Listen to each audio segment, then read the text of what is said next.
Good morning, everyone. And today we are going to discuss chapter number 4 of CSMOP. So let's begin this. The All right. The chapter name is Decision Making in Government. So in this chapter, we will study that how exactly the decisions are made in the government. It says it in a parliamentary form of government, the Council of Ministers shall collectively be responsible to the House of the People.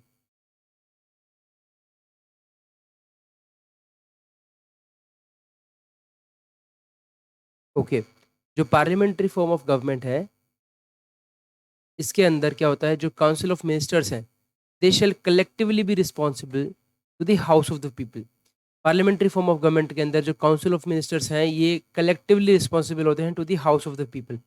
अब आपको बता दूं कि ये जो first line है ये exam के अंदर पूछी गई है ये एग्जाम के अंदर आ रखी है that in a parliamentary form of government the council of ministers shall be collectively be responsible to the house of the people. Exam में आ रखा है ये आपका, ठीक है। Just marking this that in parliamentary form of government के अंदर जो है जहाँ पर पार्लियामेंट जो होती है मतलब, ठीक है, जहाँ पर भी पार्लियामेंट्री फॉर्म ऑफ गवर्नमेंट जो लोग जो है चुन के आते हैं और वहाँ बैठते हैं that is known as parliamentary form of government. तो इसके अंदर जो काउंसिल ऑफ मिनिस्टर्स हैं, ठीक है, जिनको जो है प्राइम मिनिस्टर अपनी तरफ से रिकमेंड करते हैं एंड प्रेसिडेंट उनको अपॉइंट करते हैं, shall collectively be responsible to the house of the people. जो काउंसिल ऑफ मिनिस्टर्स होते हैं वो कलेक्टिवली रिस्पॉन्सिबल होते हैं हाउस ऑफ द पीपल के लिए, right. The powers of the president are exercised by him. अब जो पावर्स हैं जो भी प्रेसिडेंट की जो पावर्स है वो सब कुछ उनके द्वारा एक्सरसाइज की जाती हैं on the advice of the council of the ministers headed by the prime minister.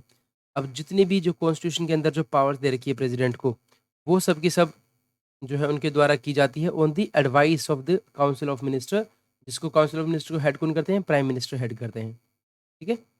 Next है the two key features of the government of India TOB 1961 rules are that. जो की फीचर है government of India के टीओबी जो है अपना transaction of business rules 1961 में दो दो क्या फीचर है, की फीचर कौन कौन से हैं? That all business allotted to a department under the government of India allocation of business rule. जितना भी बिजनेस जो भी बिजनेस जो है अगर किसी डिपार्टमेंट मिनिस्ट्री को दिया गया है, ठीक है, under AOBR rules 1961 is to be disposed of by और अंडर द जनरल और special directions of the minister in charge. तो वो जो है डिस्पोज ऑफ करना है कैसे? That is to be disposed of, जैसे जैसे मिनिस्टर जो है डायरेक्शंस देंगे उनके डायरेक्शंस पर आपको डिस्पोज ऑफ करना है। एक्सेप्ट, इसमें एक कंडीशन दिया है, accept where such authority is required to be exercised by some other competent authority under these rules।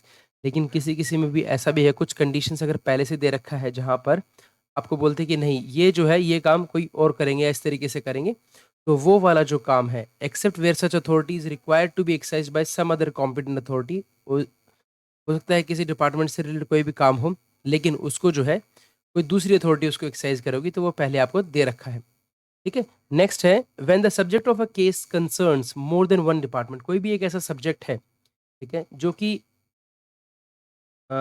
कि मोर देन वन डिपार्टमेंट से पर्टेन करता है। A decision can be taken और order issued only after such departments have concurred in. तो ये तभी possible हो पाएगा उससे रिलेटेड कोई भी ऑर्डर जो इशूड जो है तभी आप कर पाएंगे व्हेन दैट डिपार्टमेंट, जो भी कंसल्ट डिपार्टमेंट है उसको आपको कंकरेंस लेनी है।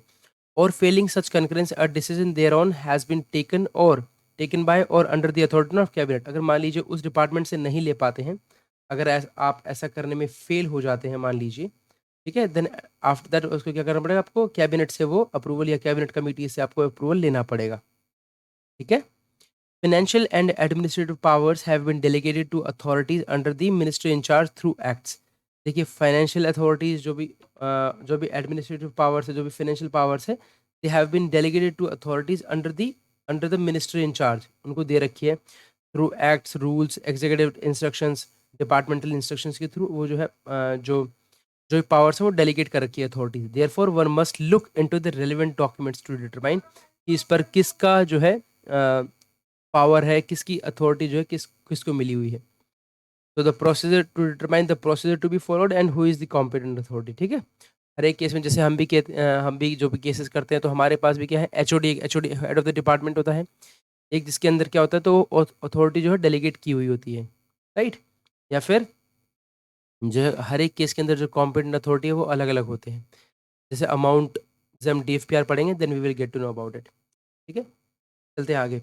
Powers have generally been delegated to the secretary of a department और हेड ऑफ द डिपार्टमेंट या फिर एचओओ, जिसको हेड ऑफ ऑफिस होता है। तो पावर्स जो है बेसिकली 3 लेवल पर डेलीगेट हो रखी है यहाँ पर देखिए। पावर जो है ना they have been generally been delegated to the secretary. सबसे पहले तो सेक्रेटरी ऑफ अ डिपार्टमेंट को पावर होती है, या फिर HOD head of the department को पावर होती है, या फिर head of office. Head of office कौन होता है? आपके अंडर सेक्रेटरी होते हैं, उनके पास भी पावर है। एचओडी जो है डीएस तो नहीं, लेकिन हाँ डायरेक्टर लेवल जो होता है वो एचओडी होते हैं, या फिर सेक्रेटरीज को पावर होती है। So in cases of matters delegated to the secretary of the department, a head HOD, the head of department or head of office, the case is processed by the office on a file to enable the competent authority to take a decision. देखिए किसी भी case में, किसी भी in case of matters delegated to the secretary, जो भी किसी भी केस में जहाँ जहाँ पर जो powers there have been delegated to the secretary और to the head of department या फिर HOO को जो भी पावर्स दे रखी है, the case is processed by the office. वो जो केस है उसको जो है प्रोसेस किया जाता है बाय द ऑफिस, ठीक है, on a file to enable the competent authority to take a decision. ठीक है। नेक्स्ट है in case of decisions bearing financial implications that are beyond the powers delegated to a department. देखिए कई बार ऐसे cases भी आते हैं जहाँ पर जो डिसीजन है उसमें फाइनेंशियल implications की बात आती है, and that are beyond the powers delegated to a department, और वो जो पावर्स है वो बियॉन्ड होती है उन डिपार्टमेंट्स की। ठीक है। उस केस में क्या करते हैं? Interministerial consultations provided for Standing Finance Committee, Expenditure Finance Committee, Public Investment Board, Public-Private Partnership Approval Committee, and preparation of memorandum for SFC, EFC, PIB, and PPPAC instructions issued by Minister of Finance are to be followed. देखिए कई बार क्या होता है, कुछ decisions ऐसे होते हैं जिनमें फाइनेंशियल अथॉरिटी जो है, फाइनेंशियल इम्प्लीकेशंस जो है वो पावर जो डेलीगेट करके, जैसे मान लीजिए सेक्रेटरी को 1 करोड़ की पावर है या फिर 5 करोड़ की पावर होती है, राइट? तो अगर मान लीजिए 5 करोड़ से ऊपर का कोई भी कॉन्ट्रैक्ट है, जैसे आप मान लीजिए रेनोवेशन करवा रहे हैं अपने पूरे बिल्डिंग का, तो वो क्या है, वो काफ़ी महँगे जाते हैं वो रेनोवेशन की बिल्डिंग्स। ज जब पूरी की पूरी बिल्डिंग आप रेनोवेट करवा रहे हैं, तो वो तो कई कई करोड़ में पड़ती है ना। उस केस में आप क्या करते हैं, जो पावर्स है वो सेक्रेटरी से ना होके फिर मिनिस्टर के पास चली जाती हैं, ठीक है? तो इस तरीके से जो है पावर जो है चेंज होती रहती है। मिनिस्टर से भी ना हो तो हो सकता है कि अ, मतलब मिनिस्ट्रीज़ के अंदर अप्रूवल अथॉरिटी हो जाएँगे, प्लस में फाइनेंस डिवीज़न से भी आपको अप्रूवल लेना पड़ेगा। तो लाइक दिस वो यही बोल रहे हैं आपको कि जो इन केस जो डिसीजन जो है that has bearing of financial implications and that are beyond the powers delegated to a department, इस केस में आप क्या करेंगे? इंटर मिनिस्ट्रियल कंसल्टेशन, अंदर के अंदर मिनिस्ट्री के अंदर और इंटर मिनिस्ट्री मतलब मिनिस्ट्रीज़ में आपस में जो मिनिस्ट्रीज़ हैं उनसे कंसल्ट करेंगे।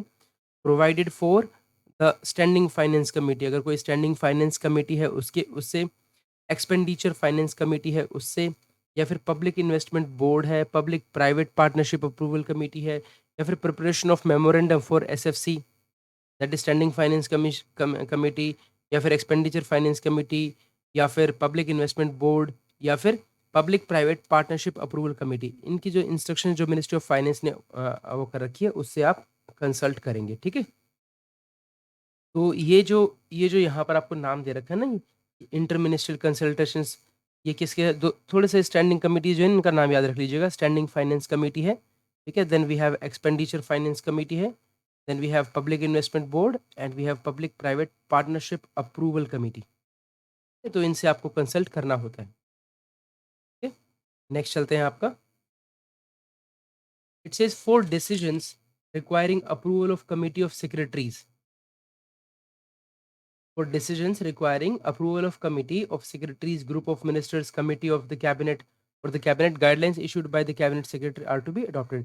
ये कुछ जगह पर ऐसा डिसीजन जो है वो सिर्फ आपको उस केस में आपको कमिटी ऑफ सेक्रेटरीज से अगर कोई अप्रूवल लेना है, ग्रुप ऑफ मिनिस्टर्स से कोई अप्रूवल लेना है, या फिर कोई भी कैबिनेट कमेटी से अप्रूवल लेना है, तो उसके लिए कैबिनेट सेक्रेटेरिएट ने कुछ गाइडलाइंस इशू कर रखी है that has to be adopted.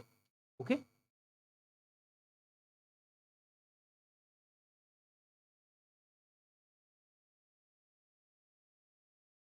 कुछ आपको एग्जांपल्स दे रखे हैं नीचे आपको इंटरमिनिस्ट्रियल कि आप किस तरीके से कर सकते हैं आपको। तो आप देख लीजिए क्या-क्या है। जैसे illustrative list of cases where inter ministerial consultations are required, जहाँ पर जो है आपको दूसरी मिनिस्ट्री से कंसल्ट करने की ज़रूरत है। अगर matter pertaining to financial minister, अगर कोई भी फाइनेंशियल मैटर से रिलेटेड कोई भी बात है तो मिनिस्ट्री ऑफ फाइनेंस के पास जाएंगे। कोई भी आपका पर्सनल मैटर है तो डीओपीटी के पास जाएंगे। ठीक है, ministry of personnel public grievances and pension. अगर matters related to proposals concerning legislation, ये इंपॉर्टेंट पॉइंट है, ये ध्यान दीजिएगा। अगर कोई भी लेजिस्लेशन से रिलेटेड है, ठीक है, the making and rules and orders and preparation of important contracts to be entered into by the government, अगर लेजिस्लेशन से कंसर्न करता है तो आप जाएंगे ministry of law and justice के पास। कोई भी मैटर जो अफेक्ट करता है इंडिया का एक्सटर्नल रिलेशन इंक्लूडिंग अग्रीमेंट्स या ट्रीटीज विद फॉरेन कंट्रीज, जहाँ पर फॉरेन कंट्रीज आ गया तो ऑटोमेटिकली एक्सटर्नल अफेयर के पास चले जाएगा। Proposals concerning north east region, कोई भी प्रपोजल है जिसमें नॉर्थ ईस्ट रीजन के ऊपर बात आती है तो डोनर के पास चले जाएंगे, that is department of north east region. Economic matter है, इकोनॉमिक मैटर कोई भी हुआ तो आप नीति आयोग के पास पहुंचेंगे, this is really very important. NITI Aayog वाला जो national institution for transforming India, NITI Aayog, ठीक है, तो इसके पास पहुंचेंगे तो ये आपको डिपार्टमेंट को कंसल्ट करना है इस तरीके से। सिमिलरली 4.2 जो टेबल जो नीचे है, that gives some of the documents and the websites where these documents are available. ठीक है, तो आपको ये जस्ट वेबसाइट्स के एड्रेस दे रखे हैं, जैसे यूज़र मैनुअल दे रखा है ई फाइल का, rules of process and conduct of business in Rajya Sabha की वेबसाइट दे रखा है आपका, directions by chairman Rajya Sabha, rules procedure जो लोकसभा के अंदर होते हैं, सिमिलरली आपको दे रखा है, आप यहाँ से जाके इनको पढ़ सकते हैं या फिर डाउनलोड कर सकते हैं। ठीक है, देखिए आपको अगर कोई procedure to be followed by ministries in connection with parliament work, number 6 देखिए, तो आप वहाँ से ले सकते हैं। जो कैप्सेक में अगर आपको कैबिनेट नोट किस तरीके से लिखना है for preparing note for cabinet committees, तो इसके लिए भी आपको वेबसाइट दे रखी है।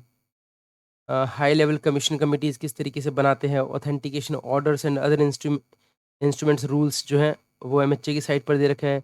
जीएफआर जो है डिपार्टमेंट ऑफ एक्सपेंडिचर, ये इंपॉर्टेंट है, जीएफआर जो नंबर 10 है यहाँ पर, वो डिपार्टमेंट ऑफ एक्सपेंडिचर के वहाँ पर वेबसाइट पर दे रखा है आपको। ठीक है, नेक्स्ट है आपके पास authentication orders and other instrument rules 2002। ठीक है, ये आपका एमएचए के अंडर में आता है, नंबर 9। थोड़ा हल्का सा ध्यान दीजिए इन पर, कहाँ पर आता है, बस थोड़ा सा ध्यान दीजिएगा। डीएफपीआर आता है आपका, जीएफआर और डीएफपीआर दोनों ही आपका जो है डिपार्टमेंट ऑफ एक्सपेंडिचर के अंडर में आता है, नंबर 11 भी। मैटर्स, अगर प्रोक्योरमेंट वाला जितना भी काम है आपका, पॉलिसीज उसका सब कुछ सब डीओई डिपार्टमेंट ऑफ एक्सपेंडिचर करता है। Matters pertain to expenditure finance committee, expenditure आ गया तो डिपार्टमेंट ऑफ एक्सपेंडिचर ऑटोमेटिकली हो गया। Public private partnership approval committee, ठीक है, इसको कौन करेगा, तो इसके लिए पीपीपी इंडिया की वेबसाइट पर आपको दे रखा है। रिकॉर्ड रिटेंशन शेड्यूल, ये इंपॉर्टेंट है, डीआरपीजी का, डीआरपीजी इसको डील करता है। Then we have composition of gazette of India and instructions, ये मैनुअल है आपका। Then we have guidelines for Indian government websites, DRPG MeitY as well as STQC standard testing quality certificate, ये websites है जो आपको वहाँ से आप डाउनलोड कर सकते हैं। डिपार्टमेंट के जो मैनुअल्स जो होते हैं वो कहाँ से, that is from DRPG. Legal information management and briefing system, okay, online assurance monitoring system, then audit para monitoring system, then PFMS दे रखा है आपको, ये वेबसाइट दे रखा है आपका पीएफएमएस का। Single user platform related employees, supremo जो है आपका, इस तरीके से आपको लिंक दे रखे, if you find that important आप उसको एक बार एक एटलीस्ट एक नज़र तो आप मार लीजिएगा इस पर। ठीक है, नेक्स्ट चलता है अभी आपका,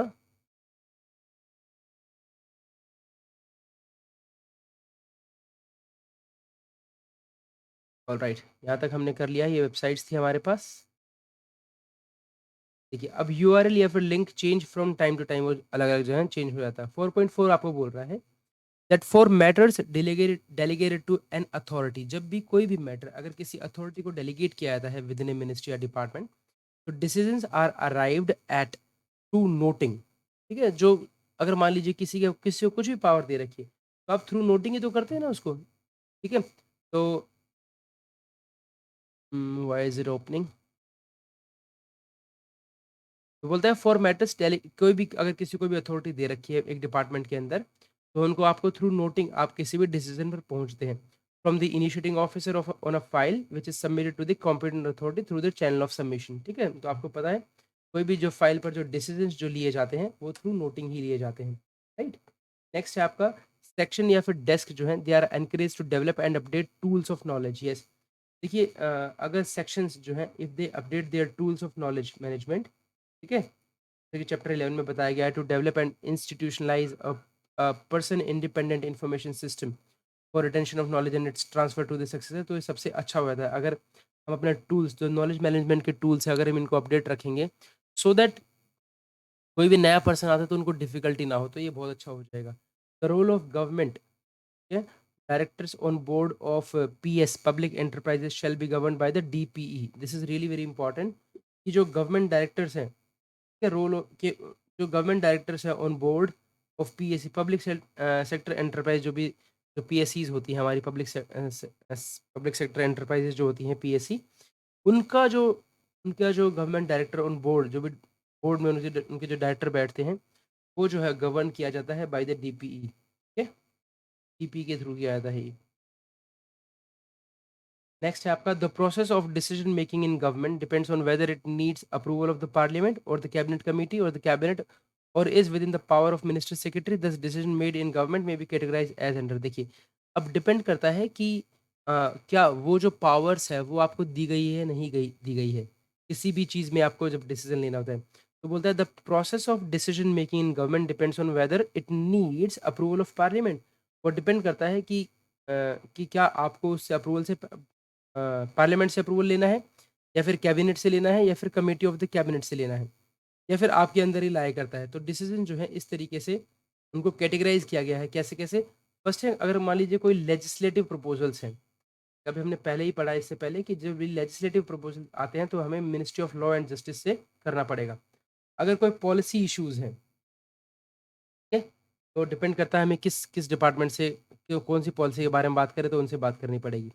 अदर देन लेजिस्लेटिव प्रपोजल और policy issues under the delegated powers of the minister, जो है वो जो जितने भी जो होंगे वो automatically that will be under the delegated power of the ministry ही होंगे। ठीक है, नेक्स्ट आता है आपका the process of decision making in case of legislative matter proposal that need approval of parliament और the cabinet committee is as under. ठीक है, आपको बता रखा है। देखिए मान लीजिए कोई भी एक डिसीजन मेकिंग की प्रोसेस के अंदर अगर आपको कोई भी लेजिस्लेटिव मैटर है या फिर proposal that that require an approval of the parliament या फिर कैबिनेट कमेटी का, तो the process of decision making case other than legislative proposal और policy issues under the delegated power of ministry is given in chapter 7।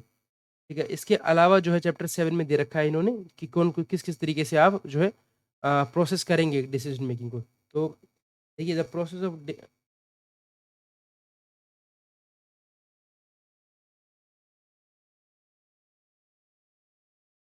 Okay, the process of decision making in case of legislative matters, अगर कोई भी legislative matters है, proposal that need the approval of parliament या फिर cabinet या फिर committee of the cabinet is as under, आपको ये दे रखा है।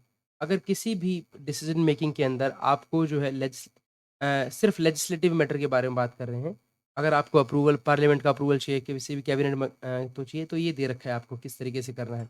इसके अलावा अगर किसी डिसीजन मेकिंग में आपको अदर देन लेजिस्लेटिव प्रपोजल है या फिर कोई पॉलिसी इश्यूज है जिसमें जो है under the delegated power of the ministry is given, वो जो है वो आपको चैप्टर नंबर 7 पर दे रखा है। ठीक है, तो अभी हम बात करेंगे कि कोई भी लेजिस्लेटिव इशू अगर है और हमें पार्लियामेंट की या फिर किसी भी कैबिनेट की अगर हमें अप्रूवल लेना है तो हम किस तरीके से इस पर आगे बढ़ेंगे। सबसे पहले आप क्या करेंगे, brain storm with in the department. सबसे पहले ब्रेन स्टॉर्मिंग करेंगे आप डिपार्टमेंट के अंदर ही किस तरीके से इसका आगे बढ़ना चाहिए। Consultation with stakeholders including civil society और चैम्बर्स ऑफ कॉमर्स और स्टेट गवर्नमेंट और other departments within the union government. तो हमने पहले उसको पूरा समझा कि कॉन्टेक्स्ट क्या है। उसके बाद अगर हमें किसी से कंसल्ट करने की ज़रूरत है अदर अदर डिपार्टमेंट से, यूनियन के या फिर स्टेट गवर्नमेंट से या फिर सिविल सोसाइटी से या फिर चैम्बर ऑफ कॉमर्स से, तो हम उनसे बात करेंगे। फिर फॉर्मुलेशन ऑफ लेजिस्लेटिव प्रपोजल और पॉलिसी इशू, फिर हम एक अपने तरफ से एक लेजिस्लेटिव प्रपोजल जो है उसको फॉर्मुलेट करेंगे, बनाएंगे। फिर इंटर मिनिस्ट्रियल कंसल्टेशंस करेंगे।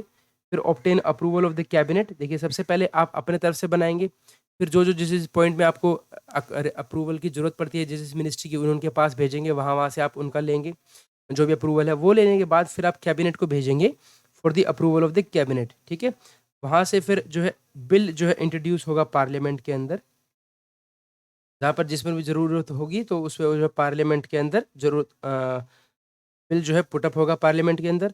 फिर पार्लियामेंट का अप्रूवल लिया जाएगा और उसके बाद जो है obtain the ascent of the president. तो एक तरीके से ये जो है एक एक्ट बनने वाली बात हो गई, एक पॉलिसी बनने वाली बात हो गई। ठीक है, तो इस तरीके से हम लेंगे, राइट। चलिए, I hope this chapter is clear.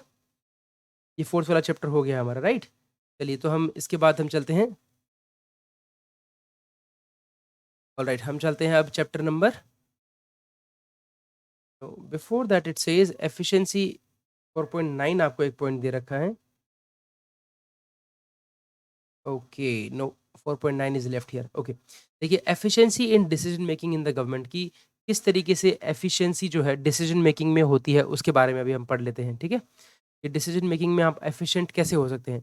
बोलता है efficient decision making is fundamental to a responsive and accountable governance. Yes, efficient जो डिसीजन है वो बहुत फंडामेंटल, एकदम बेसिक है, वो होनी चाहिए to a responsive and accountable governance के लिए।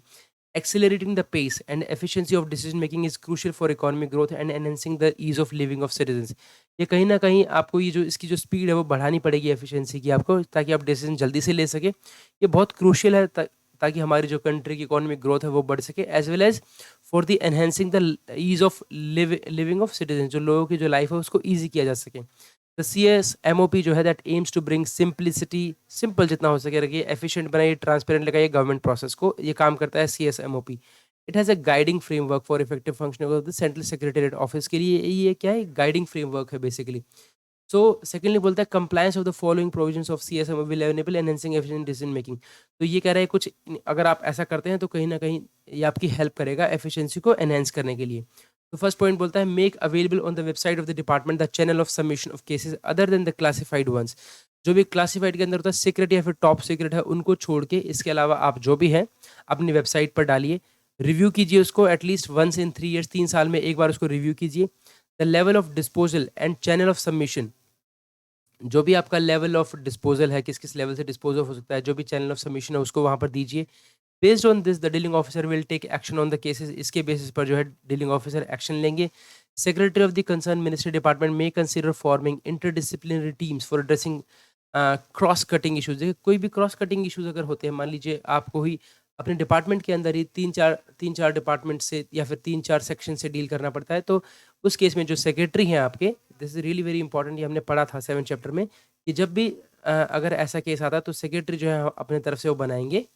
ठीक है, secretary of the concern minister जो है बनाएंगे, he may consider and forming a interdisciplinary teams बनाएंगे। ठीक है, ताकि उसको ज़्यादा जल्दी जल्दी जल्दी डिस्पोज ऑफ किया सके। Each ministry department shall identify the work that could be handled in more effective and efficient manner for optimal use of desk officer system। ठीक है, हर एक मिनिस्ट्री जो है आइडेंटिफाई करेंगे वो work that could be handled in a more effective और efficient manner. ठीक है, for optimal use of desk officer system. आगे चलते हैं, बोलते हैं ई ऑफिस प्लेटफॉर्म, जो सी वाला बोलता है e office platform should be optimally used by ministries, departments to bring more transparency, efficiency, and accountability in the government transaction, leading to increased prominence and productivity. For this, the reskilling, upskilling of the officers and the staff shall be suitably addressed। उसको बार बार training दिलाइए आप इस तरीके से। ठीक है, ministry department should take action to migrate to update version of e office from time to time, जो है आप चेंज करते रहिए। एवरी मिनिस्ट्री और department as well as their attached office और subordinate office shall strengthen the central registry unit, जहाँ पर आप सब कुछ जो है सब कुछ डाक वगैरह जो आपकी आती है, सेंट्रल रजिस्ट्री जिसको बोलते हैं, उसको स्ट्रेंथन करेंगे by meeting the human resources and infrastructure needs for the functioning of digital secretariat, ताकि उसको डिजिटल सेक्रेटेरिएट में कन्वर्ट किया जा सके। ठीक है, तो इसके अंदर जो सबसे पहला जो इम्पोर्टेंट पॉइंट अगर मैं आपको बोलूँगा तो पॉइंट नंबर 1 है जो सबसे ज़्यादा इंपॉर्टेंट है। इसके अंदर है make available on the website. सबसे पहले वेबसाइट पर जो भी है दे दीजिए उसको, चैनल ऑफ सबमिशन है क्या है। और सबसे पहले मैं इसको हम लिख लेते हैं because that is really important, कि जो भी आपका चैनल ऑफ सबमिशन है, ठीक है, अदर देन क्लासिफाइड, उसको आप क्या करेंगे, सबसे पहले वेबसाइट पर डालेंगे। वेबसाइट पर डालने के बाद आप उसको रिव्यू करेंगे। कब करेंगे, at least once in 3 years review करेंगे। ठीक है, और जो भी आपका सेक्रेटरी, जो डिपार्टमेंट के जो भी सेक्रेटरी हैं, वो क्या करेंगे, he may consider forming an interdisciplinary. जब भी आपको कुछ ऐसे क्रॉस कटिंग जो है कोई केसेस होंगे जिनके अंदर आपको दूसरे दूसरे सेक्शन से बार बार जो है हेल्प लेनी पड़ेगी, तो उस केस में वो क्या कर सकते हैं, इंटरडिसिप्लिनरी टीम्स क्रिएट कर सकते हैं, ठीक है, for addressing cross cutting issues. वैसे ये चैप्टर नंबर 7 में हम पढ़ चुके हैं, ठीक है, बट ये थोड़ा सा इंपॉर्टेंट है तो इसको हमने लिख लिया है यहाँ पर, ठीक है। चलिए अब चलते हैं आगे, हमारे पास आता है चैप्टर नंबर 5, मैनेजमेंट ऑफ डाक एंड रिसीट, की जो है किस तरीके से आप जो डाक है उसको या फिर जो रिसीट आती है आपके पास, जो डाक आती है उसको किस तरीके से मैनेज करेंगे, वो चल देख लेते हैं अभी। Flow chart of disposable of a dark और रिसीट, ये भी आपको एक फ्लो चार्ट दे रखा है यहाँ पर, ठीक है। सबसे पहले इनिशियल सोर्स ऑफ डाक, कोई भी पर्सन लेके आता है, डाकिया लेके आता है, कोई ड्रॉप बॉक्स में छोड़ देता है, तो वो इनिशियल सोर्स ऑफ डाक हो गया आपके पास वो डाक आ गई। Received in information and facilitation count, या तो आईएफसी पर आ गई, या फिर सीआरयू सेंट्रल रजिस्ट्री में कोई दे गया, या फिर इंफॉर्मेशन एंड फैसिलिटेशन काउंटर के ऊपर रिसीव कर ली। आपने वहां से मार्क कर दिया, जिस जिस सेक्शन से पर्टेन कर दिया उसको मार्क कर दिया। वहां से सेक्शन ऑफिसर जो है, अगर मान लीजिए उनको लगता है कि ये पर्टेन करती है जो है सीनियर ऑफिसर के पास, तो उनको ब्रांच ऑफिसर को मार्क कर देंगे। ब्रांच ऑफिसर जो है डिविजनल हेड, ठीक है, तो उनको मार्क कर देंगे, ठीक है। सेक्शन के पास गए, सेक्शन ने यूएस के पास रखी, भेजी वो, मतलब पुटअप करी एक तरीके से, फिर डिविजनल हेड के पास गई। Division head based on delegation of powers the case में बी सबमिटेड टू मिनिस्टर और may need inter ministerial consultation, जो भी कुछ होगा उसके अकॉर्डिंग डिवीजन हेड उसको आगे भेज देंगे। कम्युनिकेशन ऑफ डिसीजन, जो भी ये सब कुछ अप्रूवल लेने के बाद आप जो भी डिसीजन है उसको कम्युनिकेट कर देंगे। और सेक्शन जो है as a custodian of records, आप एक जो है ओसी जो होती है ना, वो अपने पास आप रख लेते हैं, ठीक है। यहाँ पर एक वर्ड है कस्टोडियन ऑफ रिकॉर्ड्स, ये भी एक बार जो है एग्जाम के अंदर आया है कि who is the custodian of records, records का जो कस्टोडियन है वो कौन है, सेक्शन है वो, दिस इज रियली इंपॉर्टेंट, ठीक है। नेक्स्ट चलते हैं हम रिसीट ऑफ डाक के ऊपर, कि डाक को कैसे रिसीव करना है। देखिए, during the office office hours all dak including those address to ministers officers by name will be received in the CRU. देखिए, अगर मान लीजिए ऑफिस आवर्स की अगर हम बात करें, जब भी ऑफिस आवर्स होता है उस टाइम पर कोई भी डाक आती है, ऑल डाक बोल रहे हैं यहाँ पर, ठीक है, जो भी या तो मिनिस्टर को एड्रेस टू मिनिस्टर्स या ऑफिसर्स को जो भी कर रखी है, it will be received in the CRU या फिर आईएफसी पर आप ले सकते हो, ठीक है। IFC you know that is information and facilitation counter होते हैं,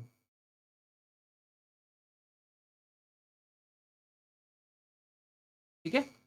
हाउएवर डाक विद अर्जेंसी ग्रेडिंग, अगर कोई डाक ऐसी है जिसकी अर्जेंसी ग्रेडिंग है, ठीक है, एड्रेस टू मिनिस्टर, वो मिनिस्टर को मार्क कर रखिए बाय नेम,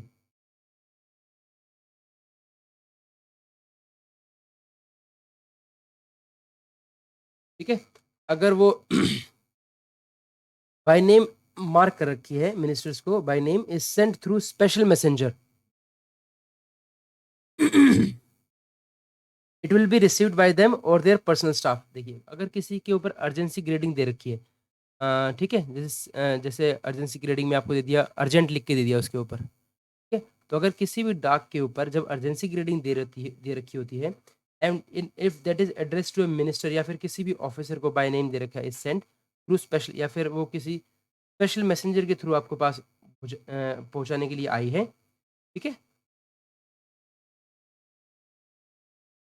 तो वो है उसको तभी के तभी आपको उनके पास पहुंचा देना है।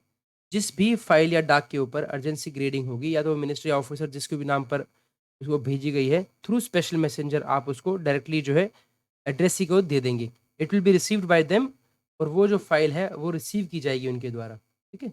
उनकी रिसीविंग देंगे, रिसीव्ड बाय देम और देयर, या फिर उनके पर्सनल स्टाफ उसकी रिसीविंग देंगे, जिस पर भी अर्जेंसी ग्रेडिंग होती है, that means you have done your job, ठीक है। नेक्स्ट है इन केस एन ऑफिसर,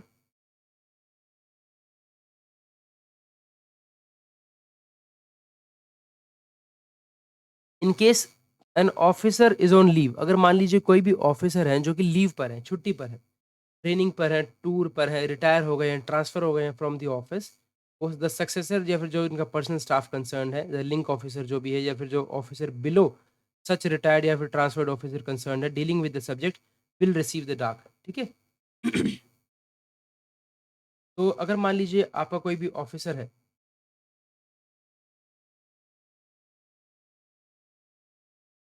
अगर उनके नाम से कोई भी डाक आती है, ठीक है, कोई भी एक ऑफिसर है, वो अगर मान लीजिए वो छुट्टी पर चले गए या फिर ट्रेनिंग पर है या फिर टूर पर है, रिटायर हो गए या फिर ट्रांसफ़र होकर चले गए आपके ऑफिस से, तो जो भी उनका सक्सेसर जो भी आएगा ना, उनके बाद का जो सक्सेसर आएगा या फिर उनका जो पर्सनल स्टाफ होगा, अगर मान लीजिए सीनियर हो तो उनका पर्सनल स्टाफ जो होगा या फिर लिंक ऑफिसर होगा या फिर ऑफिसर बिलो सच रिटायर्ड या फिर ट्रांसफर्ड ऑफिसर के केस में डीलिंग विद जो भी उसको सब्जेक्ट कर रहा होगा, ही विल रिसीव द डाक विद अर्जेंसी ग्रेडिंग। कोई भी अर्जेंसी ग्रेडिंग होगी तो आप उसको रिसीव करेंगे। Except in case of confidential letter, अगर कोई कॉन्फिडेंशियल लेटर है तो उसको आप रिसीव नहीं करेंगे, वो वही करेंगे जिनके नाम पर वो आया है। ठीक है? In case none of these officer are in position, अगर मान लीजिए कोई भी ऐसे पोजीशन में नहीं है जो उसको रिसीव कर सके, देन सीआरयू जो हमारी सेंट्रल रजिस्ट्री यूनिट है विल रिसीव सच लेटर्स, उनको रिसीव करेगी। ठीक है?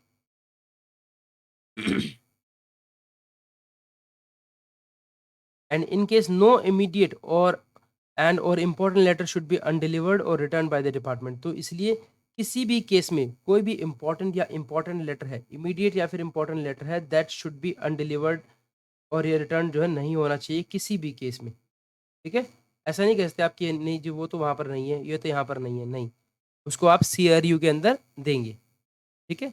नेक्स्ट है आपका आउटसाइड द ऑफिस आवर्स। देखिए ये तो बात हुई ऑफिस आवर्स के बारे में, 1 और 2 पॉइंट रहा ऑफिस आवर्स के बारे में, ठीक है?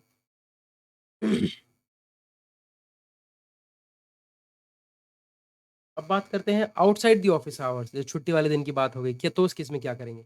डाक will be received by the addressee himself at his residence outside the office hours. This is really very important है कि अगर आउटसाइड द ऑफिस आवर्स है, इन दैट केस डाक will be received by the addressee himself at his residence if marked immediate. अगर उस पर कोई मान लीजिए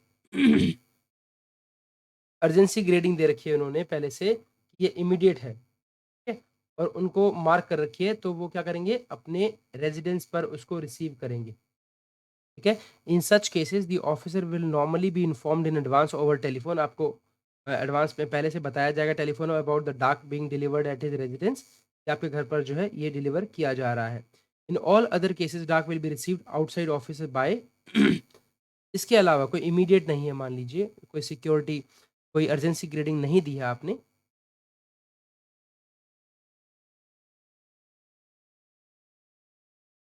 तो उस केस में क्या करेंगे आप?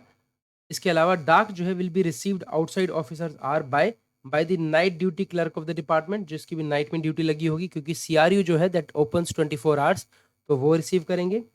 फिर नो सच अरेंजमेंट एग्जिस्ट, अगर मान लीजिए किसी डिपार्टमेंट में ऐसा अरेंजमेंट नहीं किया गया है by the officer by the officer designated by the ministry department concern to receive dak, तो अगर कोई ऐसा अरेंजमेंट नहीं है तो कोई ना कोई ऑफिसर इसको वहाँ पर डेजिग्नेट किया गया होगा मिनिस्ट्री के द्वारा टू रिसीव सच डाक, मतलब कोई ना कोई तो वहाँ पर होगा ही होगा। इन अदर केसेस सच डाक will be dealt in accordance with the departmental instructions. इसके अलावा कोई डिपार्टमेंट ने इंस्ट्रक्शंस दे रखी होगी तो वो उसके अकॉर्डिंग फॉलो किया जाएगा उसको। ठीक है?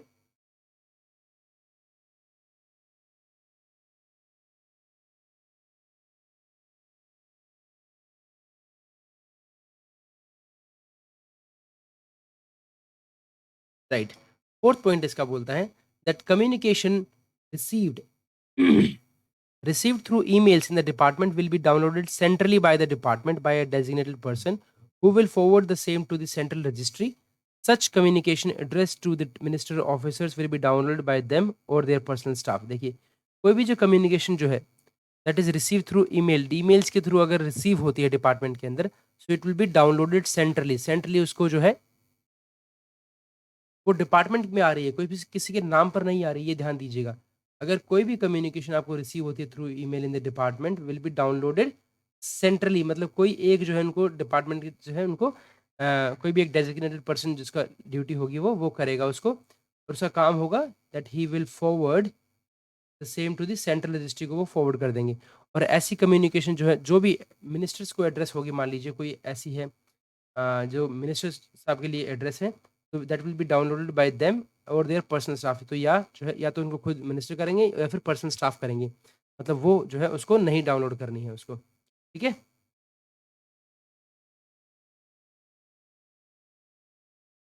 चलिए आगे चलते हैं। पॉइंट नंबर 5.1 क्या कहता है? In e file all physical डाक irrespective of whether the department is working in physical or electronic mode will be received through e office in the receipt inbox of receipt section. देखिए ई file के अंदर, ठीक है। अगर मान लीजिए आप जो सेक्शन है आपका वो ई फाइल पर अगर प्रोसेस कर रहा है, तो जितनी भी ई फाइल के अंदर ये इंपॉर्टेंट है कि जितनी भी जो फिजिकल डाक है ना, वो डिपेंड मैटर नहीं करता कि आप फिजिकल या फिर इलेक्ट्रॉनिक मोड कौन सा यूज़ कर रहे हैं, ये हमेशा ई ऑफिस के थ्रू ही रिसीव की जाएंगी, ठीक है, in the receipt inbox of a receipt section. All physical dak जो है respective of whether department is working in e physical और electronic mode will be received through e office. ये ई ऑफिस से ही रिसीव की जाएगी ताकि कोई भी डाक जो है वो गुम ना हो सके, ठीक है। तो ये इंपॉर्टेंट है कि कोई भी डाक चाहे डिपार्टमेंट में आपका फिजिकल कर रहे हो या फिर इलेक्ट्रॉनिक मोड पे हो, ठीक है, आपकी जितनी भी फिजिकल डाक है, ठीक है, वो आपकी ई ऑफिस के थ्रू ही रिसीव होगी। ये भी इंपॉर्टेंट बन जाता है आपके लिए फिर। नेक्स्ट है आपका स्क्रूटनी ऑफ डाक की। डाक की जो स्क्रूटनी किस तरीके से करेंगे, तो बोलते हैं डाक with urgency grading will be separated from other dak and dealt with first. देखिए जिसकी भी सिक्योरिटी ग्रेडिंग होगी ना, की भी अर्जेंसी ग्रेडिंग, जैसे मान लीजिए किसी पर इमीडिएट लिखा हुआ आ गया, ठीक है, तो अर्जेंसी ग्रेडिंग वाली जो भी होगी दैट विल बी सेपरेटेड, उनको जो है अलग कर लिया जाएगा from the other dak and dealt with first, उनको पहले डील किया जाएगा। All covers except those address to ministers officers by name और those bearing a security grading will be open by the CRU. देखो सारे कवर्स जो हैं एक्सेप्ट कौन से, जो मिनिस्टर को एड्रेस है, ठीक है, या फिर ऑफिसर्स को एड्रेस है बाय नेम, ठीक है, या फिर जिनके अंदर क्या है कोई सिक्योरिटी ग्रेडिंग दे रखी है, ठीक है, इसके अलावा इन तीन के अलावा जितनी भी डाक आती है तो वो सीआरयू इसको ओपन करेगा या फिर आईएफसी ओपन कर लेगा, ठीक है। IFC is information and facilitation counter, ठीक है। On opening of dak the CRU और आईएफसी है will check enclosures and indicate on the dak if any item found missing. अगर मान लीजिए कुछ भी वहां पर मिसिंग होगा वो उसको देखेंगे, तो वो उसको वहां पर इंडिकेट कर देंगे कि हाँ ये चीज़ें जो है मिसिंग है। ऑल ओपन डाक जो है as well as the covers of unopen classified dak will be date stamped. अब जितनी भी आप डाक आपने ओपन करी है वो एज वेल एज जो अनओपन जो क्लासिफाइड डाक है, जो जैसे कि मिनिस्टर्स का हो गया, किसी के नेम पर आ रही है, वो हो गया, ठीक है, या फिर किसी पर सिक्योरिटी ग्रेडिंग दे रखी है, तो विल बी डेट स्टैम्प्ड। आप उसके ऊपर डेट से स्टैम्प लगाएं कि ये जो है इस डेट को रिसीव हुई है, और ये specimen of a rubber stamp दे रखी है, मिनिस्ट्री का नाम, रिसीव्ड ऑन दिस सीआरयू और रजिस्ट्रेशन नंबर उसका आप मेंशन करेंगे। The template is similar in case where personal staff और minister office are registering the dak. अगर मान लीजिए किसी डाक को जो है मान लीजिए मिनिस्टर ऑफिस में मिनिस्टर स्टाफ जो है रिसीव कर रहा है, तो उसका भी ये जो है टेम्पलेट जो है वो सेम है। इंस्टेड ऑफ मिनिस्ट्री और डिपार्टमेंट ऑफिस ऑफ आप लिख सकते हैं वहाँ पर, ठीक है, और the designation of the divisional head or branch officer will be mention, ठीक है। तो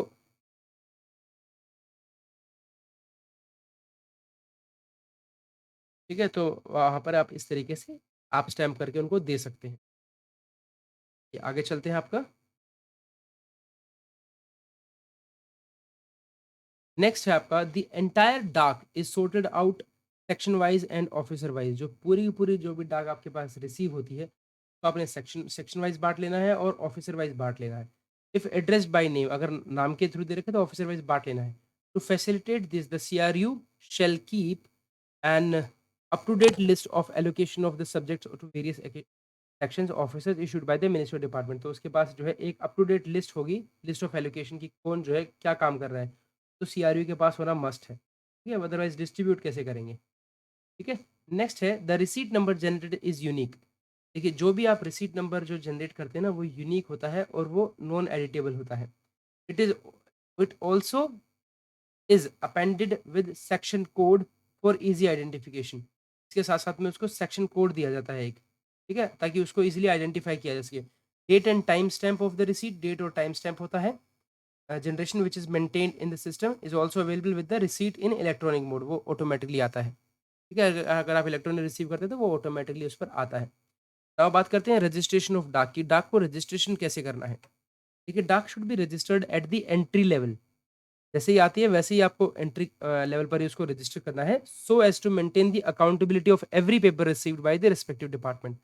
अगर आप मान लीजिए उनको उस टाइम पर नहीं कर देते, रख देते हैं उसको कहीं पर, तो कोई पेपर मिसप्लेस हो गया तो अकाउंटेबल कौन होगा इस चीज़ के लिए, अकाउंटेबिलिटी तो आप फिक्स नहीं कर सकते ना। तो इसलिए क्या किया जाता है, डाक should be registered eight eight the entry level. जैसे ही आती है तभी की तभी उसको रजिस्टर किया जाता है to so as to maintain the accountability of every paper received by the respective department. CRU जो है that should be strengthened with resources of registration of dak at the entry level, उसको स्ट्रेंथन करना चाहिए। CRU should have registers in the prescribe format, जैसे 5.1 में दे रखा है, to register डाक, इस तरह से आपका होना चाहिए। ये बोलता है all dak need to be registered at the entry level except the following. देखिए कुछ जो डाक है, वैसे हमें पता है कि सभी जो डाक है that need to be registered at the entry level except, कुछ को नहीं करना है, ठीक है। और ये कह रहा है ये जो है डिपार्टमेंट इंस्ट्रक्शन से जो है वेरी भी कर सकता है, जैसे कि receipts which as a class are adequately taken care of by a register specially devised for the purpose that is telephone bills which are entered in telephone register. देखिए कुछ जो है जिनकी पहले से जिनको इंडेक्स कर रखा है, आपने क्लासीफाई कर रखा है अलग अलग तरीके से, ठीक है। तो जैसे कि टेलीफोन बिल्स हो गया, वो अलग तरीके से क्लासीफाई है, तो वो उसी रजिस्टर में होंगे। Communication received from member of parliament for which a separate register is maintain, जैसे मेंबर ऑफ पार्लियामेंट की तरफ से अगर कोई भी मान लें कम्युनिकेशन आता है, तो वो एक सेपरेट रजिस्टर के अंदर मेंटेन होगा। Identical copies of representation except the one received first unless directions remarks are recorded by a senior officer. कोई 2 कॉपीज आ गई, उसको नहीं करेंगे आप, ठीक है। कोई भी कैजुअल लीव की जो कोई भी एप्लीकेशंस है, उसको आप जो है इसके अंदर इसको आप रजिस्टर नहीं करेंगे एक तरीके से। कैजुअल लीव की जो एप्लीकेशन, जैसे अगर मान लीजिए कोई देके जाता है, तो उसको डिपार्टमेंटल इंस्ट्रक्शंस की अकॉर्डिंग आप उसको रजिस्टर करेंगे। कॉपीज ऑफ मिसलेनियस सर्कुलर्स हो गया, office memoranda etcetera circulate by any section for general information के लिए कुछ दिया है, orders of general application, telephone list, notice of holidays, tour programme etcetera, तो ये भी जो है आपको ये रिसीव नहीं करना है इस तरीके से। Any other categories of receipt under which department instructions are not required to be registered, दे रखा है तो वो उनको आप नहीं करेंगे, ठीक है। यहाँ पर एक बात आती है कैजुअल लीव एप्लीकेशन, क्योंकि जो सीएल होती है वो, क्या उसको आप रजिस्टर करेंगे या नहीं करेंगे। All dak need not to be registered, need to be registered at the entry level except, ठीक है। टेलीफोन बिल नहीं करेंगे, मेंबर ऑफ पार्लियामेंट का कोई भी है तो उसके सेपरेट रजिस्टर में कर लेंगे, वहाँ यहाँ पर ये जो है टेलीफोन बिल्स को आप टेलीफोन रजिस्टर के अंदर कर लेंगे, समझ में आता है। आइडेंटिकल कॉपीज है रिप्रेजेंटेशन की, तो अगर आपके पास पहली वाली आपने कर ली है तो दूसरी वाले को क्यों करेंगे, ठीक है। अनलेस कि डायरेक्ट सीनियर ऑफिसर ने कुछ उस पर रिमार्क कर रखा हो, ठीक है, तो समझ में आता है कि चलो आपने उसको कर लिया, ठीक है। ये कहता है ये दिस इज, अगर ये है कैजुअल लीव एप्लीकेशंस, ये इंपॉर्टेंट बन जाता है फिर आपका, कि जो कैजुअल लीव है, जो सीएल है आपकी, उसको आपको नहीं करना है। Important sorry copies of miscellaneous circular, miscellaneous कोई सर्कुलर है, ऑफिस मेमोरेंडम है, एक्सट्रैक्ट्स है, circulated by section for general information के लिए सर्कुलेट कर रहे हैं, orders of general application, telephone list, notice of holidays, तो ये टेलीफोन लिस्ट हो गया, नोटिस ऑफ हॉलीडेज हो गया, टूर प्रोग्राम्स हो गए, ये आपको रजिस्टर नहीं करने हैं, ठीक है। और जिसमें भी डिपार्टमेंटल इंस्ट्रक्शंस आ रखी है जिसको नहीं करना, तो उनको नहीं करना है, ठीक है। तो क्या होगा, देखिए, तो सीआरयू है जो भी आपके सेंट्रल रजिस्ट्री यूनिट है, या फिर आपका इंफॉर्मेशन एंड फाइल स्टेशन के काउंटर जो है, दैट विल मेंटेन वन और मोर रजिस्टर्स एज रिक्वायर्ड, तो वो एक या एक से ज़्यादा रजिस्टर्ड जो बनाएगा, जैसे जिस जिस तरह की रिक्वायरमेंट होगी वैसे वैसे बनाएगा, ठीक है। रजिस्ट्रेशन देखिए कैसे होता है, सबसे पहले रजिस्ट्रेशन हो गया, तो वो डिपेंड करता है फिजिकल मोड में होगा या इलेक्ट्रॉनिक मोड में या फिर ट्रांजिशन मोड में, ठीक है। तो आपके पास आई रजिस्टर कोई भी, फिजिकल मोड, इलेक्ट्रॉनिक मोड। अब फिजिकल मोड में देखिए आगे कुछ भी नहीं है, रीज़न क्या है, क्योंकि फिजिकल मोड में उसको आपको रिसीव ही नहीं करना है, इलेक्ट्रॉनिक मोड में करना है। इलेक्ट्रॉनिक मोड में करेंगे तो आपको आपको देखना कि वो फिजिकल डाक है या इलेक्ट्रॉनिक डाक है। अब कोई भी अगर फिजिकल होगा तो उसको स्कैन कर लेंगे, save as single PDF document and register. Electronic है तो सीधा सीधा रजिस्टर कर लेंगे using your e office system. अगर ट्रांजिशन मोड पर कोई फिजिकल डाक आती है, that is no need to scan, enter meta data and register the dak, write registration number on the physical receipt. अगर कोई इलेक्ट्रॉनिक डाक है तो take print out, enter the meta data and register the डाक while right registration number on the physical receipt. अब यहाँ पर ये बात आती है कि ये ट्रांजिशन मोड है क्या? देखिए ट्रांजिशन मोड का मतलब होता है that is processing of receipts and file is done physically and tracking is done electronically through e file. ये बहुत इंपॉर्टेंट पॉइंट है, ठीक है। ट्रांजिशन मोड क्या होता है? हालांकि इसके अंदर ये नीचे दिया गया है, ये देखिए यहाँ पर ये दिया गया है, ठीक है। तो ये ट्रांजिशन मोड बहुत इंपॉर्टेंट है, that is processing of receipt and file is done physically, मतलब जो फाइल को जो रिसीट, जो भी रिसीट आ रही है आपके पास, जो भी फाइल आ रही है उसको फिजिकली ही आप उसको प्रोसेस कर रहे हैं, ठीक है। और जो इसकी ट्रैकिंग है, ट्रैकिंग जो है ना इसकी वो इलेक्ट्रॉनिकली की जाती है, ये कहीं से ट्रांज़िशन मोड, मतलब ट्रांज़िशन मोड का मतलब होता है कि जैसे दूसरे डिपार्टमेंट से कोई फ़ाइल आ गई। जब भी कोई फ़ाइल आती है उसको आप प्रोसेस करते हैं फ़िज़िकल में, ठीक है? और उसको कोई भी ट्रैक करना होता है तो वो जो है उसको ई-फ़ाइल, थ्रू ई-फ़ाइल उसको आप ट्रैक कर सकते हैं, क्योंकि उसका एक ई-फ़ाइल नंबर दिया जाता है। नेक्स्ट है आपका electronic mode, means processing of receipt and files is done electronic through e file, ये पता है सबको। Log of movement details of files and receipt electronic as physical is maintained in the system. देखिए, ई-फ़ाइल के अंदर मतलब जो भी है आपका जो सिस्टम जिस पर आप वर्क करते हैं, तो मूवमेंट डिटेल्स जो है फाइल से रिसीट की electronically as well as physical की जो है वो सिस्टम के अंदर मेंटेन किया जाता है ऑटोमैटिकली। ठीक है? नेक्स्ट आता है आपका 5.5 में, in e file all dak are registered as explain in appendix 5.2 और 5.3 में जैसे एक्सप्लेन किया गया है, तो सभी डाक को आपको रजिस्टर्ड करना है। Registration number 10 generated is unique, unique होगा वो, and is a running number throughout the department, हर एक डिपार्टमेंट में अलग नंबर होगा इसका। Every time the CRU or an officer accesses the e file for registering a dak, a new number will automatically be generated against it, एक जो है एक नया नंबर उसके ऊपर ऑटोमेटिकली हो जाएगा। तो एवरी टाइम कोई भी जो CRU या फिर ऑफिसर जो है एक्सेस करता है ई फाइल को फॉर रजिस्टर्ड ना, तो नंबर ऑटोमेटिकली उसको मिल जाता है। Registers maintained at various like levels like CRU register, section register या फिर पर्सनल सेक्शन या फिर आपका staff register need not to be maintain in the electronic environment as the system saves all the data and search and retrieval process are done based on these data. तो क्या है, आपको अलग अलग तरीके से रजिस्टर बनाने की जरूरत नहीं है कि एक सेक्शन में रजिस्टर बना लिया आपने, देन एक पर्सनल सेक्शन हो गया आपका, एक स्टाफ रजिस्टर हो गया, ठीक है? तो आपको ये सब कुछ मेंटेन करने की ज़रूरत नहीं है, क्योंकि एक बार इलेक्ट्रॉनिक स्कैन हो गया, अगर आ गया डेटा आ गया आपके पास, तो दैट विल रिमेन फॉरएवर, ठीक है? नेक्स्ट है आपका एक्नॉलेजमेंट ऑफ डाक की डाक को आप एक्नॉलेज कैसे करते हैं? देखिए, the receipt of dak including files and other departments except ordinary postal dak will be acknowledged by the recipient in the department by signing in ink in full in the messenger या फिर पियोन जो book होती है with name and designation. देखिए, the receipt of a dak, डाक को आपको receive कैसे करना है वो देखिएगा।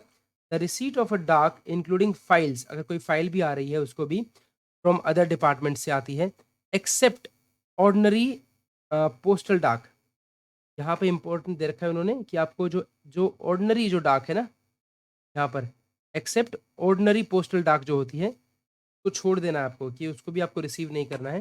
That will be acknowledged by the recipient, जो भी उसको रिसीव करेगा वो उसको एक्नॉलेज करेंगे बाय साइनिंग इन इंक से साइन करेंगे आप फुल इन द मैसेंजर या फिर पियोन बुक जो होती है उस पर with name and date and designation.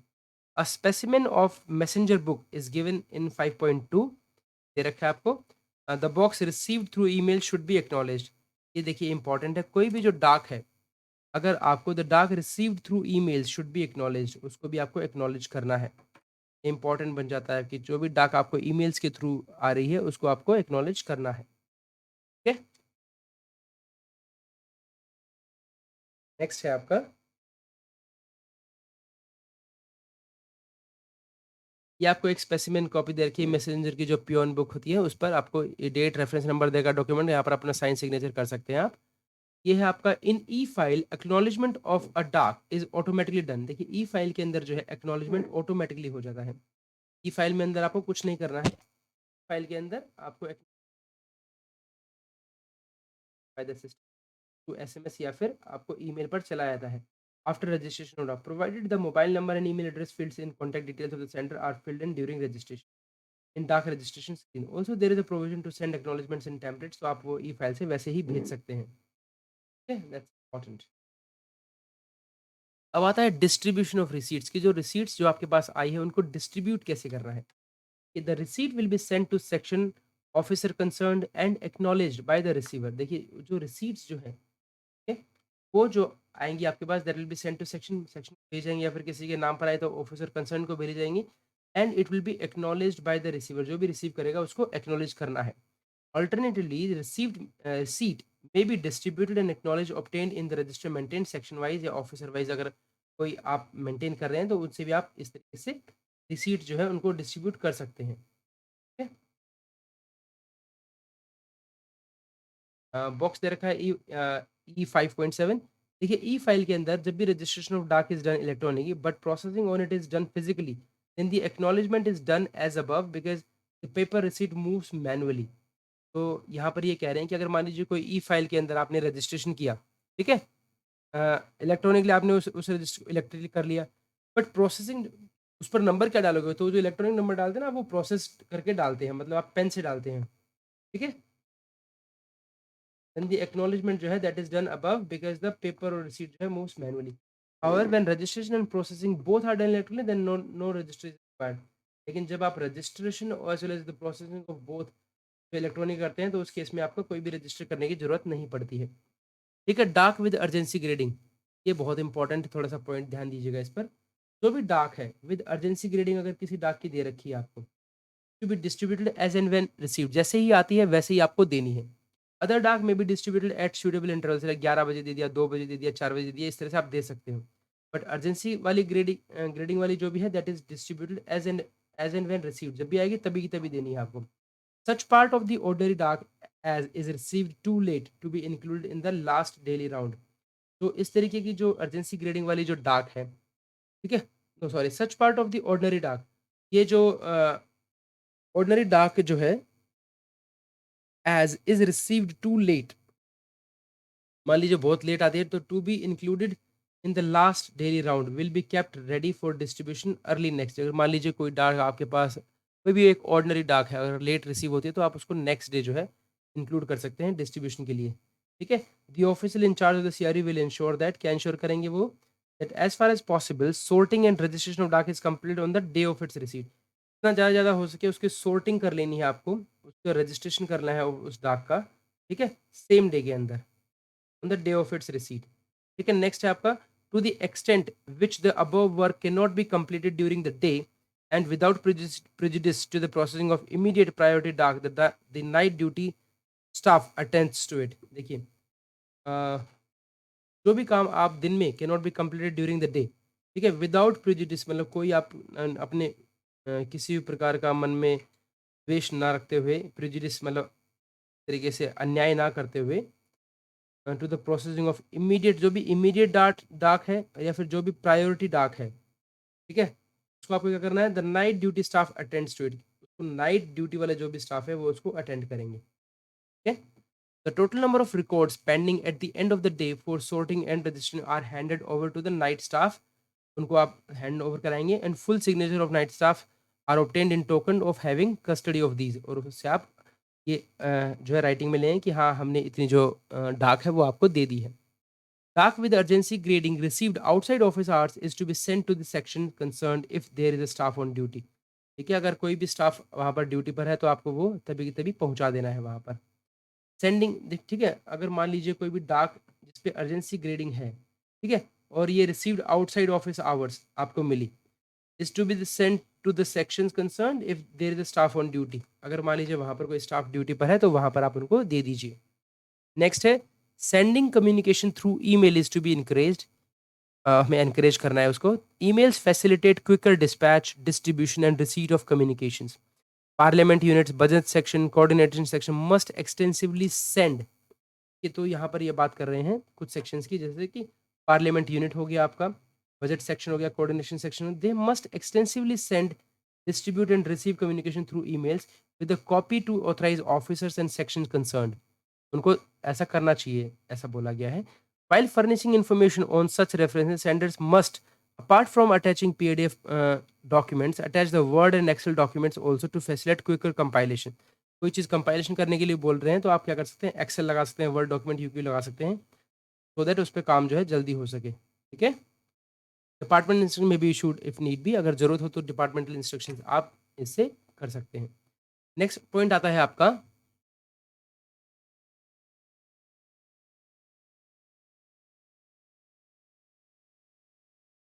पेरुजल and marking, ठीक है, दैट इज सेंडिंग और रिसीट, आपको किस तरीके से उसको पेरुजल मतलब उसको फॉलो करना है, मार्क करना है, या फिर रिसीट्स को सेंड करना है, उसके बारे में अभी हम पढ़ते हैं, ठीक है। वो कैसे कैसे किया जाता है उसके बारे में देख लेते हैं, कैसे करते हैं हम इसको।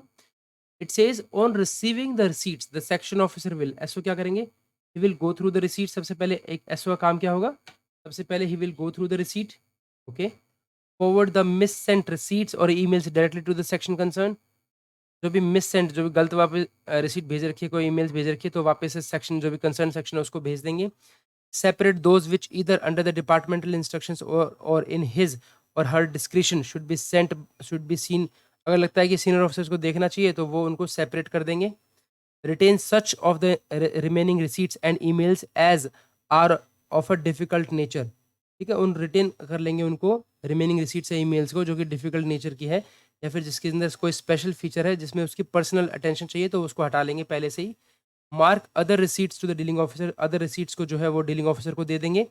And where necessary indicate urgency grading, अगर किसी में चाहिए तो देखिए यहाँ पर भी ये जरूरी है कि वेयर नेसेसरी, जहाँ पर जरूरत हो वहाँ पर अर्जेंसी ग्रेडिंग जो है इंडिकेट कर देंगे, डेडलाइन भी दे सकते हैं। And give directions regarding the line of action, और वो इस तरीके से लाइन ऑफ एक्शन में बता सकते हैं। Keep a note in his और हर रजिस्टर ऑफ इंपॉर्टेंट रिसीट, जो भी इंपॉर्टेंट रिसीट आ रही है उसका ध्यान रखेंगे।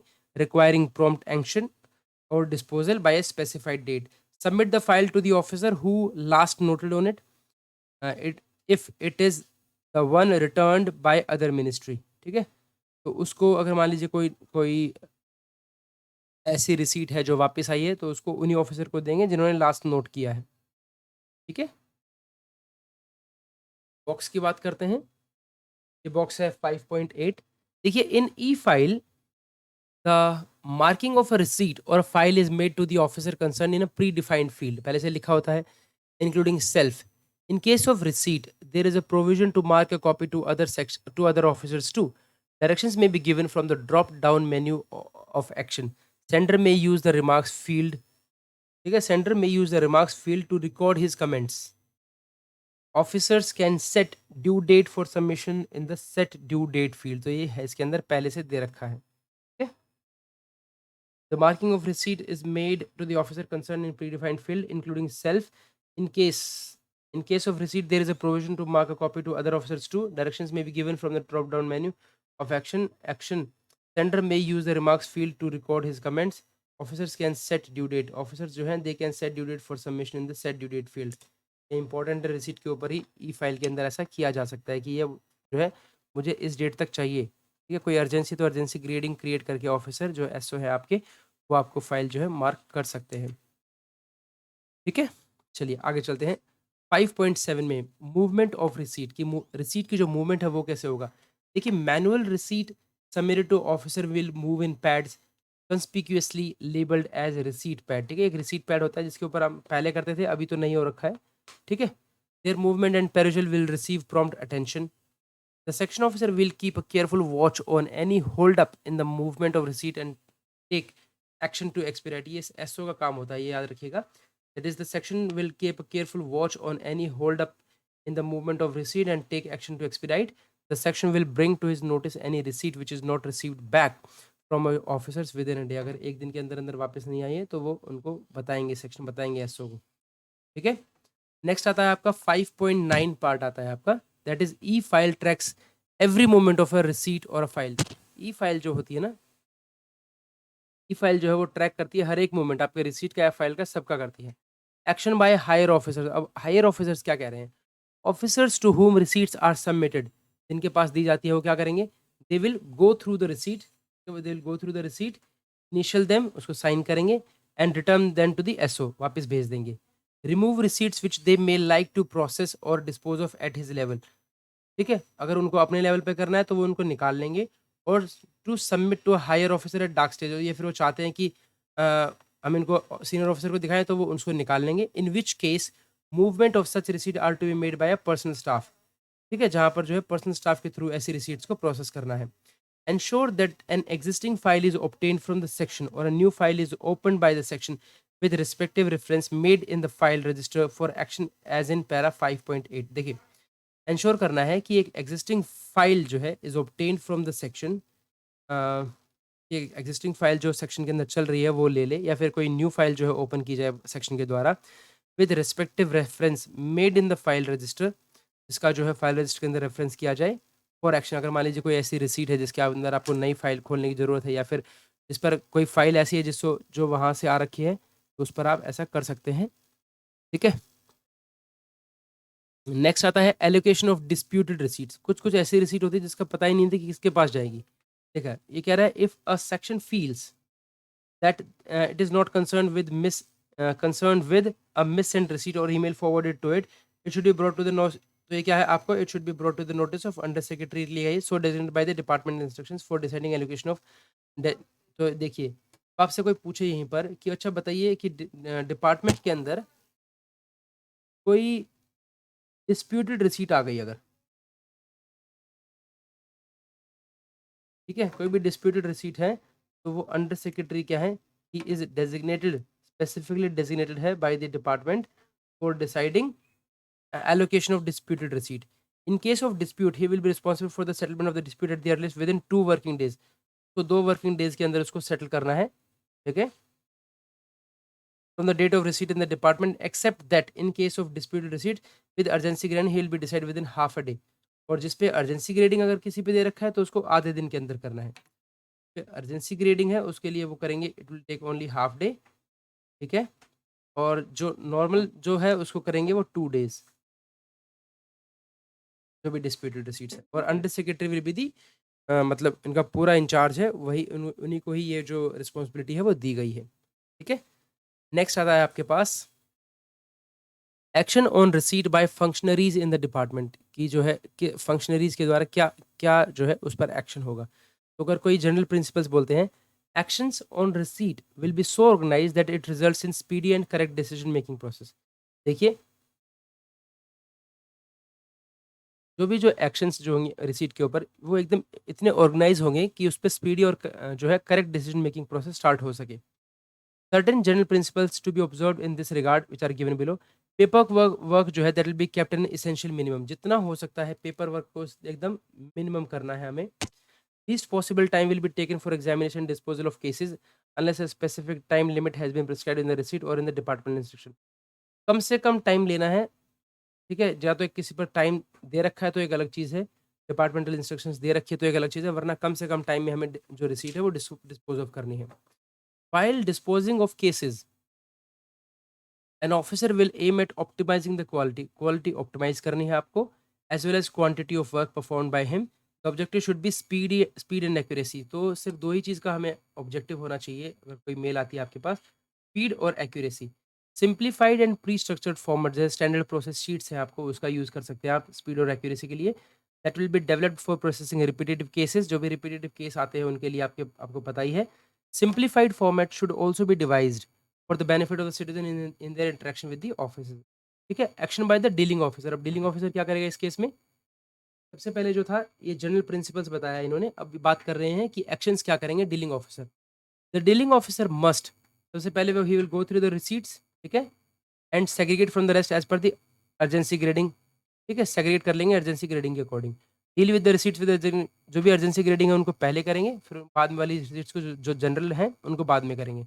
चेक एनक्लोजर्स, एनक्लोजर्स को चेक करेंगे, इफ अगर कोई भी फाउंड मिसिंग है तो प्रॉम्प्ट एक्शन लेंगे उस पर, ठीक है। See whether any other section is concerned with any part or aspect of a receipt, if so send copies of relevant excerpt to that section for the necessary action। देखिए अगर आपको लगता है कि कोई अदर सेक्शन जो है concern है इस चीज़ से, तो कोई किसी भी पार्ट से, तो अब क्या करना है तभी की तभी उसके रेलिवेंट एक्सट्रैक्ट जो है उस सेक्शन को भेज देने हैं। Process the receipt on a current file पर प्रोसेस करना है उसको, या फिर नई फाइल खोल लेनी है। File papers in accordance with the instruction, जैसे जैसे इंस्ट्रक्शन देनी है वैसे वैसे फाइल पेपर लगाएंगे आप, ठीक है। With the help of various tools of knowledge management like standing guard files, president book, reference folder, etc.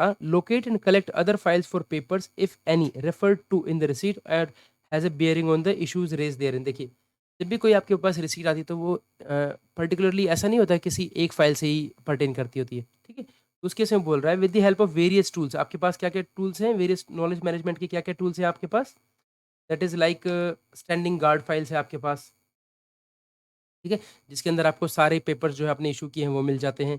तो भी प्रेसिडेंट बुक है, एक प्रेसिडेंट बुक बनाई, जो भी इंपॉर्टेंट कुछ भी हो रहा है तो अब उसके लिए आप एक अलग तरह से प्रेसिडेंट बुक बना सकते हैं। रेफरेंस फोल्डर बना सकते हैं एक, ठीक है।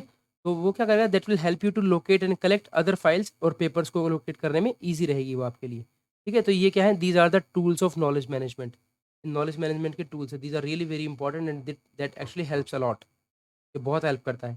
Identify and examine the issues involve in the receipt case and record note based on functional approach to noting. Functional approach आपको करनी है, फंक्शनल अप्रोच एवरीबडी नोज, जो हमारी 4 टाइप की जो 5 टाइप की जो नोटिंग बताई थी, जिसमें इफिमेरल केसेस है तो कुछ नहीं करना है, थोड़ा-सा अगर मान लीजिए डेली केस वाला रेगुलर केस वाला है तो 3-4 लाइन का नोट बनाएँगे, आगे कर देंगे। अगर मान लीजिए कोई रिपिटेटिव नेचर का है तो स्टैंडर्ड प्रोसेस शीट के थ्रू करेंगे। कोई भी कोर्ट केस वगैरह है या फिर पॉलिसी रिलेटेड कोई भी होता है, ठीक है? प्रॉब्लम सॉल्विंग केस आएगा पहले, उसमें स्टैंडर्ड डिटेल नोट बनेगा और कोई भी पॉलिसी रिलेटेड कोई भी आएगा तो उसमें स्टैंडर्ड सॉरी डिटेल नोट बनेगा प्लस में उसके उसके इम्प्लीकेशंस क्या होंगे, उसका रिज़ल्ट क्या होगा, किस पर क्या-क्या इफ़ेक्ट पड़ेगा, वो सब कुछ लिखना है, ठीक है? Like this. Arrange papers, referencing करेंगे, डॉकेटिंग करेंगे। रेफरेंस समझते हैं? रेफरेंस का मतलब होता है पेज नंबर देना, रेफरेंस करना, ठीक है? डॉकेटिंग का मतलब क्या होता है? नोटिंग के अंदर टिक करके जो आप साइड में लिखते हैं ना कि this is on page number this, that is called a docketing, ठीक है? आगे चलते हैं। Where necessary attach a label indicating the urgency urgency grading. अगर मान लीजिए कोई अर्जेंसी है तो आप अर्जेंसी ग्रेडिंग उस पर दे देंगे, ठीक है? सिक्योरिटी ग्रेडिंग दे रखी है, जो भी आपको ग्रेडिंग उस शीट के ऊपर लिख के आ रखी है, आपकी रिसीट के ऊपर लिख के आ रही है, वो आप उस पर दे देंगे। नोट को साइन करेंगे और सबमिट कर देंगे अपने ऑफिसर को चैनल ऑफ सबमिशन में, ठीक है? अब आता है in e file system the system appends the file number automatically with receipt once it is put up on a file. जैसे रिसीट कोई भी दी जाती है ऑटोमेटिक नंबर पुट अप हो जाता है ई फाइल के अंदर। Date of submission is reflected both on the notes and also in the movement details automatically once the file is marked and sent. Automatically होता है ई ऑफिस के अंदर। Action और मिसिंग एनक्लोजर्स, जो भी एक्शन या फिर जो मिसिंग अटैचमेंट्स है, dealing officer is to use stand alone dispatch facility. देखिए, एक्शन ऑन मिसिंग एनक्लोजर्स, अगर मान लीजिए कोई भी जो है कुछ भी मिसिंग एनक्लोजर्स है या अटैचमेंट जो है मिसिंग है, उस केस में क्या करेंगे? Dealing officer is to use stand alone dispatch facility to obtain the missing enclosures attachment. In case this responsibility is assigned to CRU, the missing enclosure attachment can be obtained in shorter time. To achieve this, CRU has to be provided with an authorized email ID. देखिए, stand alone dispatch facility मतलब देखिए क्या होता है, अगर मान लीजिए कोई भी आपको कुछ ऐसा मिसिंग एनक्लोजर है या अटैचमेंट मिसिंग है तो डीलिंग ऑफिसर क्या करेंगे? ऑफिसर करेंगे आपको use stand alone dispatch facility को यूज करेंगे, ठीक है? To obtain the missing enclosure attachment.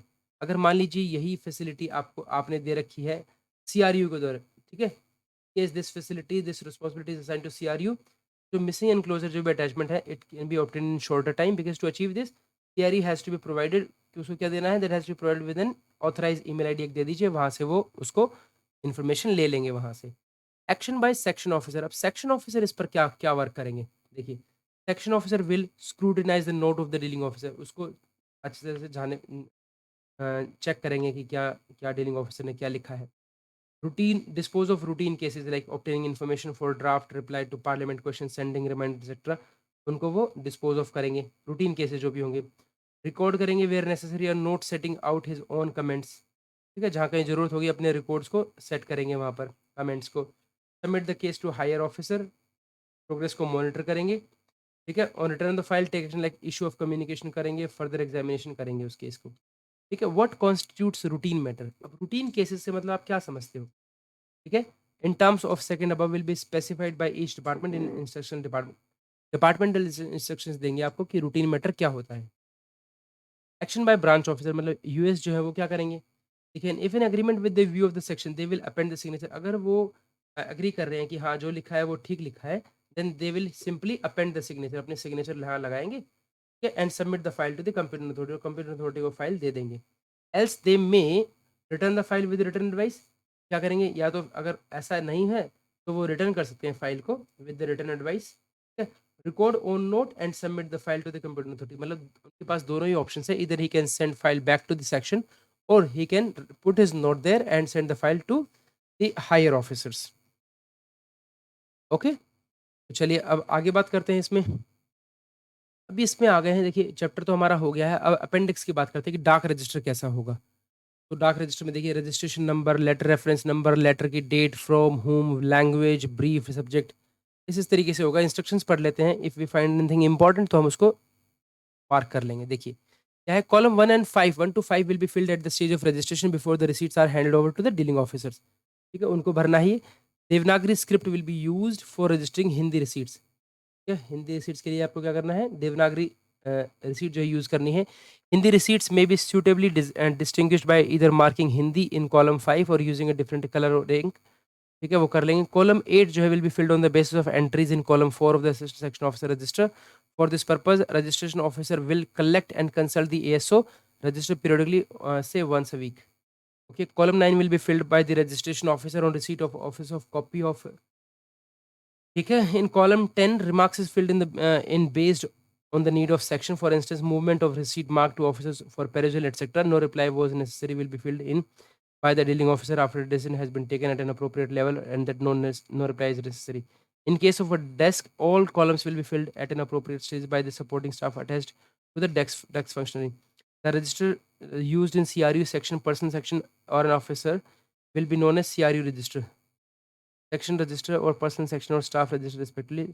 The format is same as per appendix. Okay, functions of CRU देख लेते हैं इसमें, nothing is important. ठीक है, functions क्या क्या हैं CRU के? अब ये जो हमारा जो हमारे जो सेंट्रल रजिस्ट्री है, ये क्या क्या जो है फंक्शंस हैं वो देख लेते हैं हम, क्या क्या फंक्शंस हैं। देखिए, सीआरयू जो है सेंट्रल रजिस्ट्री जो यूनिट है हमारी, दैट मीन्स अ सेक्शन। इसका मतलब क्या होता है? That's basically a section or a unit with in a department consisting of functionaries like resident clerk होता है उनके पास, नाइट ड्यूटी क्लर्क होता है इनके पास, डेटा एंट्री ऑपरेटर्स होते हैं। दी unit is entrusted with the responsibility of receiving, registering and covering physical tasks into electronic receipts and distributing, marking and sending them। ये उनका काम होता है। रिसीट ऑफ डाक करते हैं, फिजिकल डाक for the department is receipt, scanning करेंगे उसकी, क्योंकि अब जितने भी जो डाक है उनको ई फाइल में आपको कन्वर्ट कर देना है, ई रिसीट में लेना है। तो physical dak received is scan and saved as PDF document. ठीक है, उसको किया। All papers on a single dak must be scanned and saved in a single document. Case they were in voluminous books, papers are sent as an extra. The sender may be requested to send a soft copy के लिए indicate करेगा, और public website पर link from where the book itself may be downloaded. सेकंड, आपका रजिस्ट्रेशन, the scan copy जो डाक की, that is uploaded in the system along with the details if the processing of receipt is completely electronic. If the processing of receipt is to be done in physical form, the registration is to be done using e-file. Scanning of the physical डाक is not mandatory. Registration के case में क्या है? Physical डाक, scanning of physical copy is not mandatory. ये क्या कह रहे हैं यहाँ पे? रजिस्ट्रेशन करते वक्त वो कह रहे हैं the scan copy of dak is uploaded in the system along with details. ठीक है, मेटा डेटा जिसको हम बोलते हैं। ठीक है, if the processing of a receipt is completely electronic, but if the processing of a receipt is to be done in physical form, अगर आपको फिजिकल फॉर्म में करनी है, the registration is done using e-file। हाँ, देखिए registration तो करना ही है ना, registration is to be done using e file. ठीक है, scanning of the physical data is no mandatory. Physical जो डाटा की जो स्कैनिंग है वो करने की जरूरत नहीं है। However, in order to provide ease of access and avoid any loss of letter at a later point of time, the DAC should be scanned and uploaded during registration. If DAC is received in the form of email, following action can be taken as per processing nature of e-invoice. Electronic processing in e-office, the mail can be converted into PDF for further processing. Physical processing in e-file in print out is to be taken. ठीक है, वो कह रहा है कि अगर physical process करना है तो print out is to be taken. In both the process क्या होता है? जब meta data has to be entered, meta data समझते हैं, उस डिटेल उसके बारे में पूरी details, that is known as meta data has to be entered and registration या रिसीट नंबर है generated by the system which is in serial for the entire ministry. ठीक है,